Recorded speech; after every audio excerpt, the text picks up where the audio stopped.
What is up, my little hoes? Today's podcast is going to be a little bit different because I am having an identity crisis. I'm not really sure what I want to do. I know what I want to do with the podcast. I love doing this. I want to make it my full-time job, all that jazz. But, I'm never quite sure what side of myself to put out there. Because, I'm a pretty, chill, casual type person. And, you hear my little voice in the beginning of the podcast doing a whole announcement thing and trying to be professional. And I'm like, should I be doing that? Is that what you want? I have no idea, but today's going to be a little different. You were listening to What to Watch Now. And if I trip over my words, fuck it. Also, I just killed a fruit fly, so suck it. Oh, speaking of changing up the podcast today, normally I sit in a little... Let's just say I have quite the setup. It's a camping chair and a fold-out TV tray table. And I do this whole setup with my computer. It's very annoying, but it gives effective results. I am literally sitting in the corner of my broken bed. Oh my god, my boyfriend and I have tried to fix it so many times. The boards underneath it keep falling out, so there's just a sunken hole in our bed. Yeah, it's not great. But all that TMI excluded, we're going to talk about The Silence today. Woo! I tried to film this the day it came out. I'm not kidding you, for 5 hours. And I kept tripping over my words, feeling incredibly nervous. And isn't it ironic? I was silenced by the silence. Okay, so I'm going to put this out here right now. It was not a great movie. It just wasn't. But you might ask, why am I talking about it? Because if you know anything about me and what I do on this podcast, I try to more guide the audience, us friends, towards good movies. Because there's so much good shit on Netflix that even I wasn't aware of. That's the whole point of why I started the podcast. You find yourself scrolling through Netflix, not truly in the mood for anything. And, it's why not get the most out of the whatever plan you have paying on Netflix every month? So, The Silence. Why am I talking about it? Because there are some good points to be made that I think could be expanded on in the future. See, this little genre is starting. A genre that I initially thought was okay, so the genre is, it's the apocalypse, but one of your senses have been taken away. And I think it's evolved past that. It's become something even more important and interesting. And this is my campaign love letter to future directors who are continuing that idea and where I feel like they should go with it. So first of all, I just want to go over the idea of why anyone is probably checking out this movie. Because when it comes to movies, I'm always interested in the marketing and the advertisement as much as I am in the movie itself. And again, the whole reason why this podcast exists is because Netflix will come out with some amazing gold that you will never hear them ever mention. But it's they paid all that money, had it professionally put together, including animations to sitcoms and so on and so forth. And then they have something like this that they are just... they were advertising this for days on end on Netflix and even afterwards. And you're just when people watch this and realize it's not good, you've kind of tricked them. And this is another point I want to make. Netflix, a couple years ago, was putting out more original content than any other streaming platform, which is great, but the problem was all of it was kind of shit, so people slowly started to migrate over to Hulu because Hulu focused more on quality over quantity. So Netflix went, oh shit, we don't want to lose our customers. So they took in the helpful notes that people were giving them. They made the editing faster. They picked more interesting subjects. They even did creative things where they straight up would steal ideas, aka A Quiet Place, and then came a Bird Box. But then they made it their own. They branched off of an idea. They lure you in with the idea of it's like A Quiet Place, but then they make it their own, which is really clever and cool. And so over the last 6 months, Netflix has produced some of the best content that's ever existed. I fucking love it. I've had so much to talk about for that very reason. But that being said, this movie kind of reminds me of the old ways they would campaign Netflix movies with names or a certain idea of being like, oh, it's similar like this, but then not following through with the product. And it's like, Netflix. One, Netflix itself should be aware that they could lose their audience whenever. Don't go back to the old ways. We have a good relationship now. Let's keep moving and growing and going forward into the future. But why did this movie, like back to what I was saying originally, why is anyone checking out this movie? Okay, so there's this guy, he's the director of this movie, his name is John R. Leonetti, and you might be like, who the hell is that? Well, he directed the first Annabelle movie, and he was the cinematographer for the first Conjuring movie. And I have to say, the first Conjuring movie has fantastic cinematography that only continued to improve in the second Conjuring movie.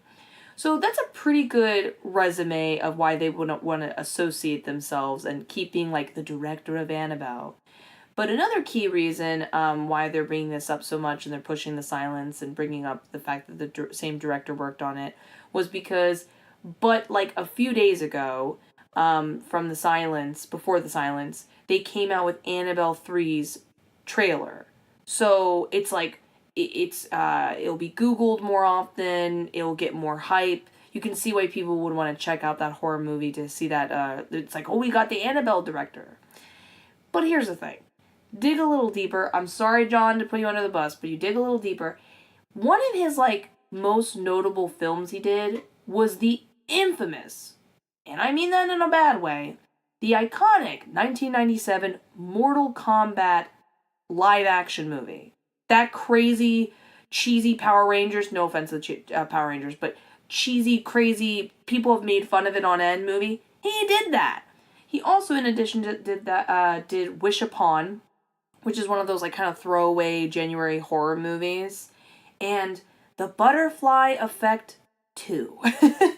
So it's kind of a smoke and mirrors trick with his name and trying to lure you in. The second thing that you're probably checking out this movie for is Chilling Adventures of Sabrina is not even cold. It came out a couple days ago, and then maybe like 4 or 5 days later, this movie came out. And they have motherfucking Kiernan Shipka, who plays Sabrina Spellman herself, and Miranda Otto, who played Aunt Zelda. Like, you know, when I first saw it, I thought, why would they advertise a movie with these two stars so quickly after they just came out with material with them? And I thought, no, it's kind of genius. In you questioning that motive kind of makes you in turn want to check it out in itself, right? So there you go, you got the skeptics. But then for people who like are really hyped about how Chilling Adventures of Sabrina went, which by the way, you should totally fucking check it out. I did every single episode because it was just so good. And also, you should totally become a Patreon supporter today so I can buy a real desk and a real chair. And on my first Patreon post, one of the secret podcasts I did was I went all into witchcraft, like Witchcraft 101. And I went like hard. Like, so if you need any information, you want to become a witch, all that jazz, I got all the info for you. I'm very studied up on that shit. So, that came out. Her name is still very hot right now. It's on the tip of your tongue and on your mind. So that makes sense why you would check it out for these reasons. So those are the main reasons they're kind of like luring and tricking you into watching this movie. So what is this movie about essentially? It takes place over maybe like, I don't know, like a day and a half, 2 days. It's not very long. But essentially, we start off with our main girl, Allie, that Kiernan plays, and she is a girl who is currently hearing impaired.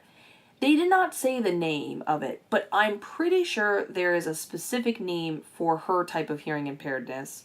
It is when you constantly have ringing in your ears, and it's like a form, it's like your whole hearing isn't taken away, it's something else. It's very like muted. They didn't say that, but I'm aware of that, what would you call it? I always forget the name. It's like, is it syndrome? Is it disease? Is it the handicapped effect? I don't really know. So anyways, so she can't hear, and she's being made fun of at school, really by some cliche bullies and stuff like that, but she's got a cute boy who's interested in her. Props to him, by the way, for actually going out of the way to learn sign language. Little fun fact about me. I actually know a little bit of sign language. I can't remember most of it, but when I was younger, I don't know why. I was like 5. I like voluntarily went out of my way to go to the sign language club after school.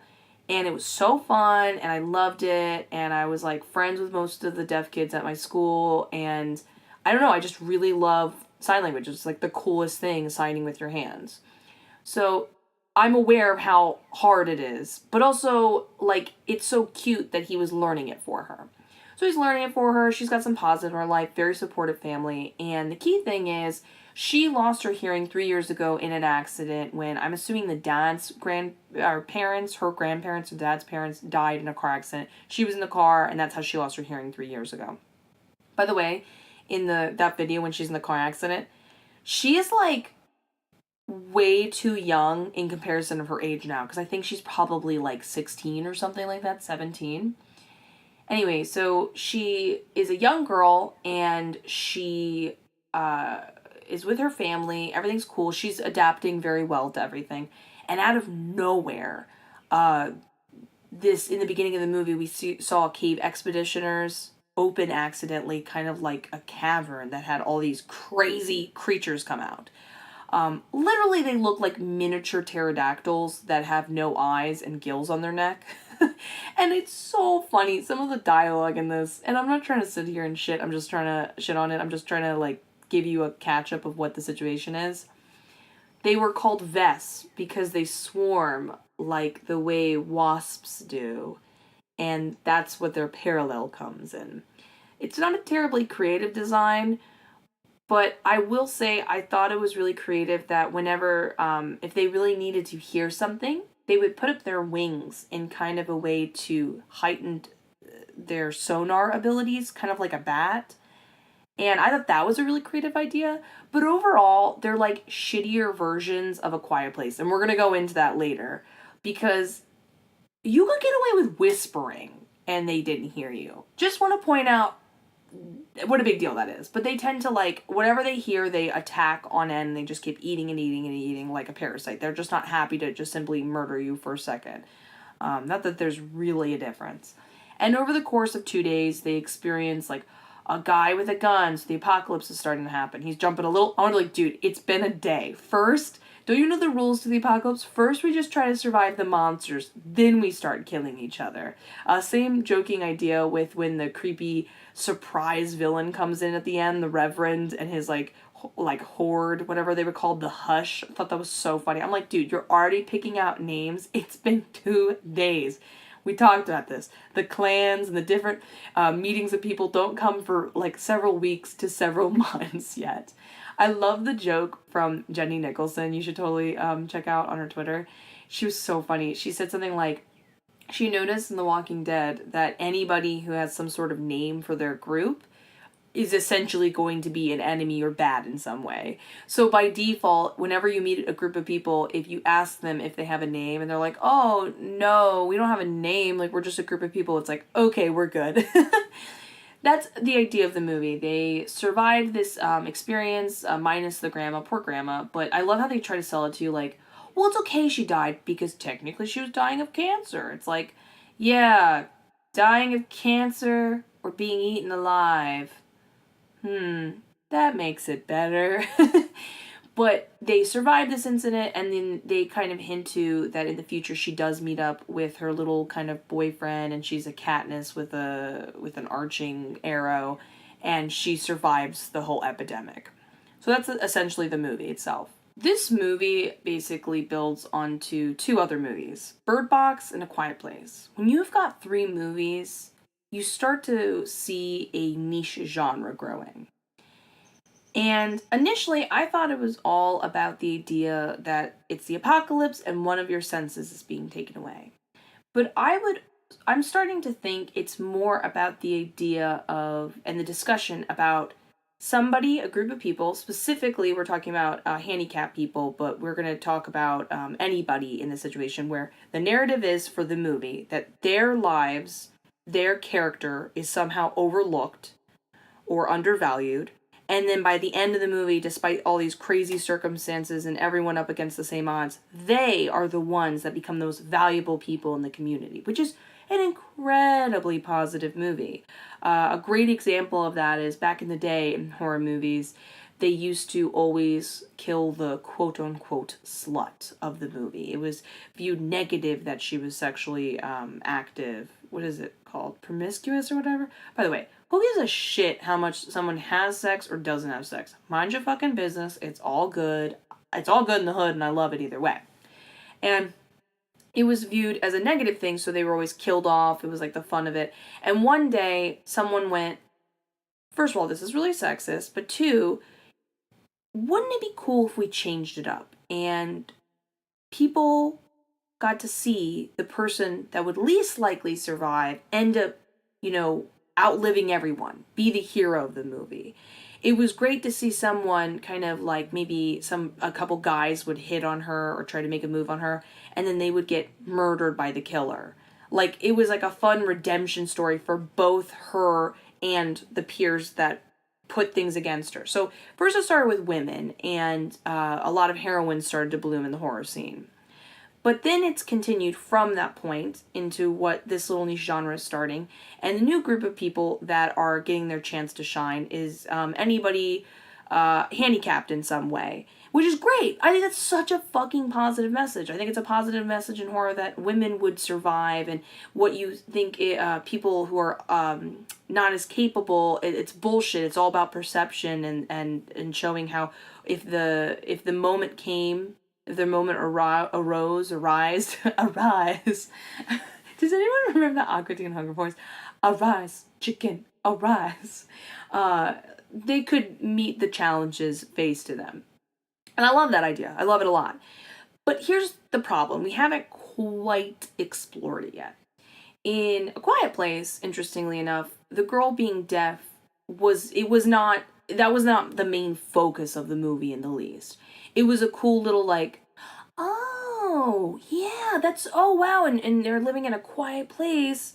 So it was a kind of cool moment to realize she was deaf.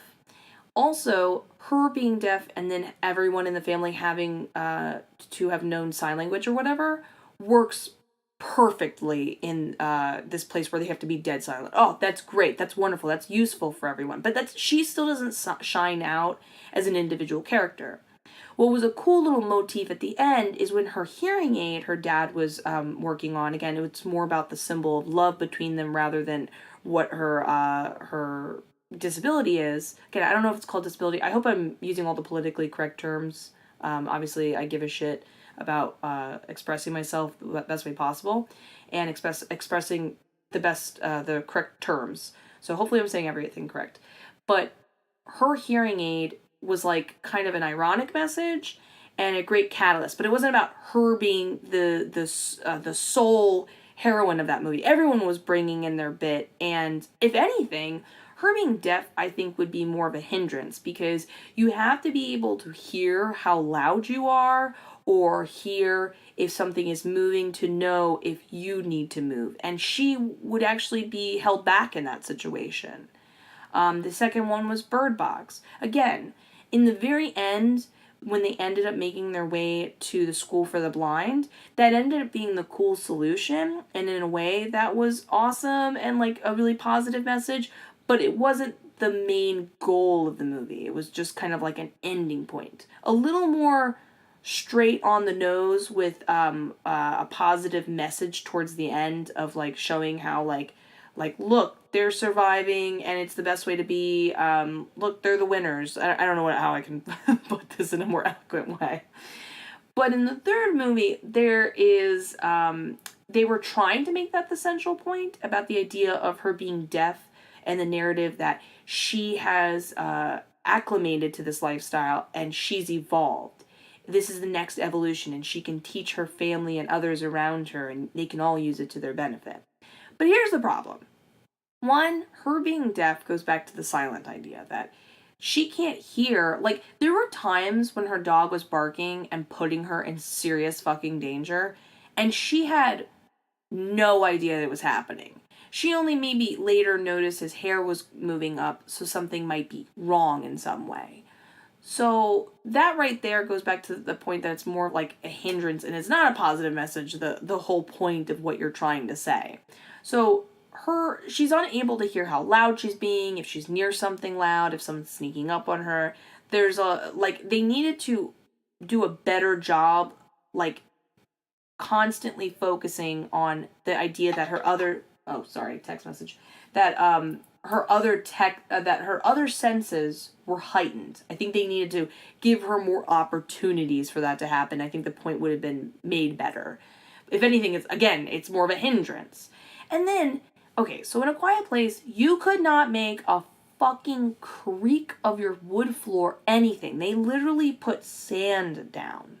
That was one of the coolest parts about A Quiet Place. It wasn't about anything other than the way they were living. That's like the main selling point of the film, all the creative ways they were accomplishing that. And when they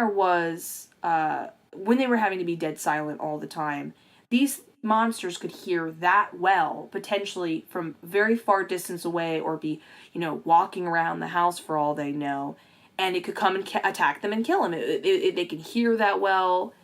These things are dumb. At times, they would all be in the trees, and they'd be whispering in the car. So first of all, our girl can actually speak, because she only... Not that, by the way, common misclaimer, people who are hearing impaired can, of course, speak. But she can speak at what I'm trying to say is, that was not any... Like, she doesn't have any barrier between herself and communicating in any way, shape, or form that she absolutely needs sign language. She can read lips, and she can speak. And we're in a setting where they could get away with whispering. So she could get away with whispering. And she could also, like, at times they ran into the crazy priest guy where they could write on a piece of paper.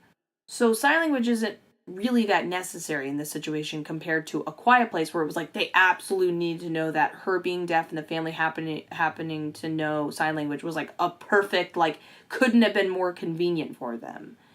So that kind of takes away the whole idea of, like, lifting up these characters and then giving them opportunities to prove the point you're making. So that kind of got lost along the way, unfortunately. Also, this is just like a side note. This is just a little nitpick I have for this horror movie. Can we stop making movies that introduce some sort of creepy, assaultive character like the priest? Like when he, quote unquote, said that Kiernan's character, Allie, was fertile and that's why he wanted to kidnap her. By the way, it couldn't have been funnier. This is what I'm talking about when the movie is very, like, back and forth with, like, it's a lot of lazy writing and terrible plot holes and stuff like that. Okay, so they want her because she's quote-unquote fertile. Fucked up. Also, it's been 2 days. 2 days! Are we really that concerned with repopulating? And if that's the case, a lot of people in his group were of an appropriate age to have children. What the fuck are you talking about? Go be with them. And then what they wanted to do was they wanted to put the family in a position where they could potentially get killed by these Vesps.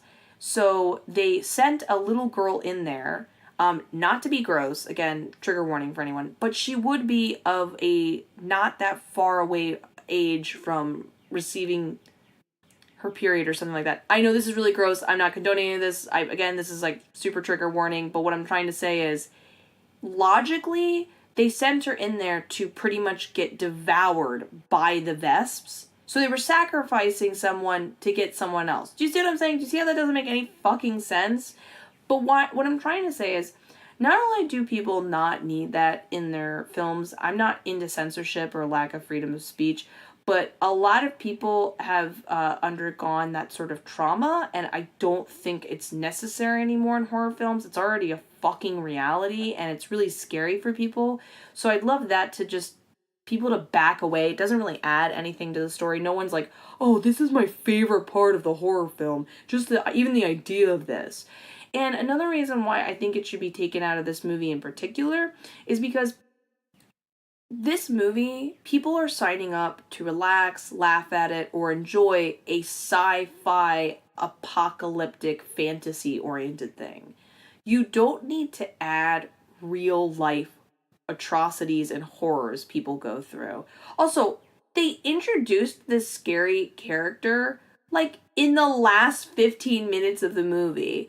It was so funny how they kept being like, she's evolved, and then they never really got to why she's more evolved than her peers and how that could be helpful. Like, at one point in the movie, she's like, I live in silence. Let me teach you. And I'm like, not to be rude, girl, but like, not quite sure what you have to offer that's different than someone else. This is the best way I can put it. So yeah, really not the worst movie I've ever seen. Not the best. It had a great idea that I think we should keep building off of. And that's my main point. I hope you liked it. And I hope you liked my little more of a casual podcast. I'm trying to figure this shit out. I don't know. If you would like to be if you'd like to be interested in some of my cool stuff I'm working on and support the podcast, I would greatly appreciate it. I'm begging you. The link is in the description below, and you should get excited for all the cool stuff I'm working on. And I also happily take any requests. Please follow me on Twitter, subscribe on whatever platform you're listening to. I hope you're having a great day. I hope you are connected and understand your identity in this moment. And yeah, love you guys the most platonic way possible. Bye!